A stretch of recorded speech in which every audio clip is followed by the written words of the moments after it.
नमस्कार। आकाशवाणी जयपुर अजमेर से प्रस्तुत हैं प्रादेशिक समाचार।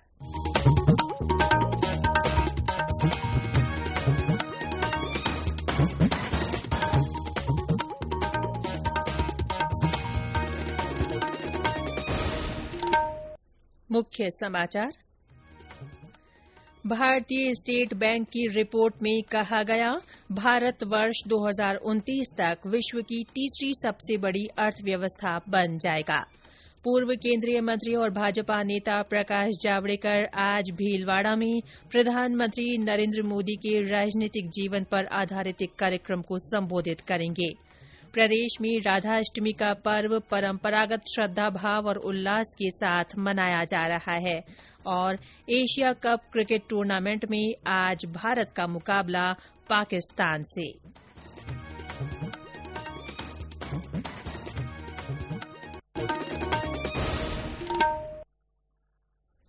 समाचारों के साथ मैं रितिका गुप्ता। और अब समाचार विस्तार से। भारत वर्ष 2029 तक विश्व की तीसरी सबसे बड़ी अर्थव्यवस्था बन जाएगा। भारतीय स्टेट बैंक की रिपोर्ट में कहा गया है कि मौजूदा वृद्धि दर पर भारत 2027 में जर्मनी और संभवतः 2029 में जापान से आगे निकल जाएगा। रिपोर्ट में कहा गया है कि भारत में 2014 के बाद से काफी ढांचागत बदलाव हुए हैं और इस समय वह ब्रिटेन को पीछे छोड़ते हुए पांचवी सबसे बड़ी अर्थव्यवस्था बन गया है। आकाशवाणी से बातचीत में आर्थिक विश्लेषक ए.के. भट्टाचार्य ने कहा कि अगर अर्थव्यवस्था में ऐसे ही तेज वृद्धि होती रही तो भारत कुछ ही वर्षों में विश्व की तीसरी सबसे बड़ी अर्थव्यवस्था बन जाएगा। केंद्र सरकार ने कहा है कि इस साल देश का कुल निर्यात 750 अरब अमेरिकी डॉलर को पार कर जाएगा। पिछले साल ये 676 अरब अमेरिकी डॉलर था।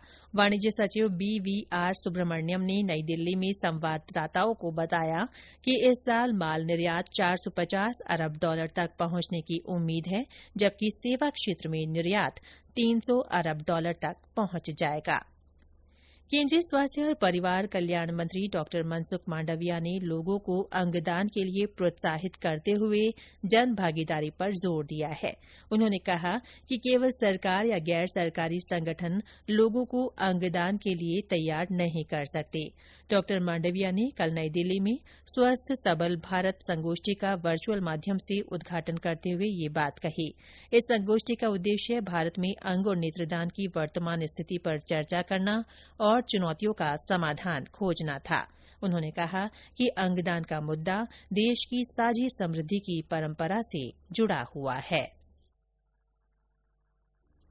पूर्व केंद्रीय मंत्री और भाजपा नेता प्रकाश जावड़ेकर आज भीलवाड़ा में प्रधानमंत्री नरेंद्र मोदी के राजनीतिक जीवन पर आधारित एक कार्यक्रम को संबोधित करेंगे। भाजपा जिला मुख्यालय पर आयोजित होने वाले इस कार्यक्रम में कई प्रबुद्धजन शामिल होंगे।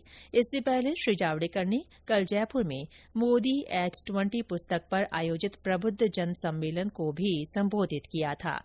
उनका कहना है कि वे प्रधानमंत्री नरेंद्र मोदी के विकास के एजेंडे पर काम कर रहे हैं। केंद्रीय गृह मंत्री अमित शाह आज अहमदाबाद में 36वें राष्ट्रीय खेलों का गान और शुभंकर जारी करेंगे। आज शाम एरिना ट्रांस स्टेडियम में गणमान्य लोगों की उपस्थिति में राष्ट्रीय खेलों से संबंधित एक कार्यक्रम आयोजित किया जाएगा। केंद्रीय युवा कार्यक्रम और खेल मंत्री अनुराग ठाकुर भी इसमें शामिल होंगे। देश के सबसे बड़े खेल आयोजन के लिए विशेष वेबसाइट और मोबाइल एप्लीकेशन भी जारी की जाएगी। मुख्यमंत्री अशोक गहलोत ने कल नई दिल्ली में राष्ट्रपति द्रौपदी मुर्मू, उपराष्ट्रपति जगदीप धनखड़ और पुडुचेरी के पूर्व मुख्यमंत्री श्री वी नारायण स्वामी से मुलाकात की। श्री गहलोत की इन तीनों से ये शिष्टाचार भेंट थी। ये समाचार आकाशवाणी जयपुर अजमेर से प्रसारित किए जा रहे हैं। समाचार अभी और हैं, उससे पहले ये संदेश। कंपटीशन की अगर आप कर रहे हैं तैयारी तो उनके लिए ऑल इंडिया रेडियो पर हम लाए हैं अभ्यास, एक ऐसा कार्यक्रम जिसमें आप पूछेंगे सवाल व्हाट्सएप नंबर 9289094044 पर या फिर ईमेल करेंगे abhyas.airnews@gmail.com पर। और हमारे विशेषज्ञ देंगे इसका जवाब। आपका अभ्यास हमारा प्रयास। प्रादेशिक समाचारों में फिर से आपका स्वागत है। प्रदेश में आज राधाष्टमी का पर्व पारंपरिक श्रद्धा और उल्लास के साथ मनाया जा रहा है। भरतपुर से हमारे संवाददाता ने बताया कि वहां विभिन्न मंदिरों में राधा रानी का जन्मोत्सव मनाया गया। बांके बिहारी जी मंदिर, नदिया गोपाल जी मंदिर, राधा रमण मंदिर और अटलबंद स्थित मंदिर में भक्तों ने दर्शन लाभ लिया। राधा रानी का किला स्थित बांके बिहारी जी मंदिर, नदिया गोपाल जी मंदिर, राधा रमण मंदिर, अटलबंद स्थित राधा मंदिर में राधा रानी का पंचामृत से अभिषेक किया गया। वृषभान नंदी का अलौकिक श्रृंगार भी किया गया। जन्मोत्सव पर राधा रानी के चरणों के दर्शन का लाभ भक्तों को मिला। इस दौरान मंदिरों में भजन कीर्तन के आयोजन किए गए और बधाई गीत गाकर खुशियां बांटी गयी। श्रद्धालुओं ने राधा रानी के भजनों पर नृत्य कर अपनी आस्था प्रकट की।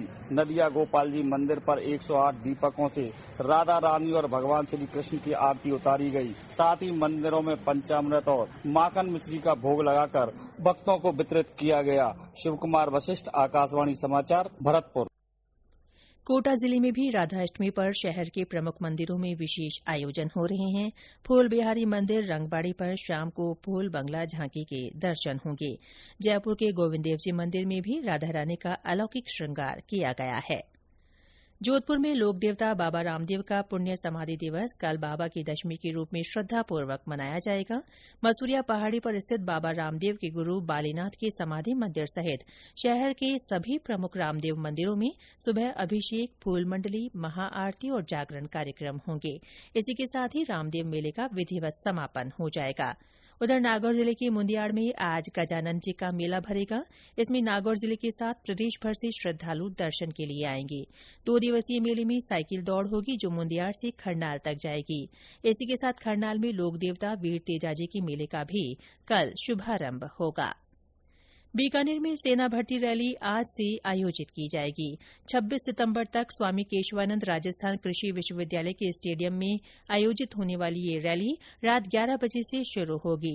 जिला कलेक्टर भगवती प्रसाद कलाल ने बताया कि रैली में बीकानेर के 10,971, चूरू के 16,912, हनुमानगढ़ के 7,697, श्रीगंगानगर के 6,144 और झुंझुनू के 28,852 सहित कुल 70,576 युवाओं की भागीदारी रहेगी।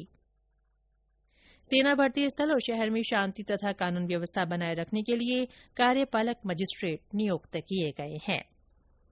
उदयपुर शहर के नए रेलवे स्टेशन का कल शिलान्यास किया गया।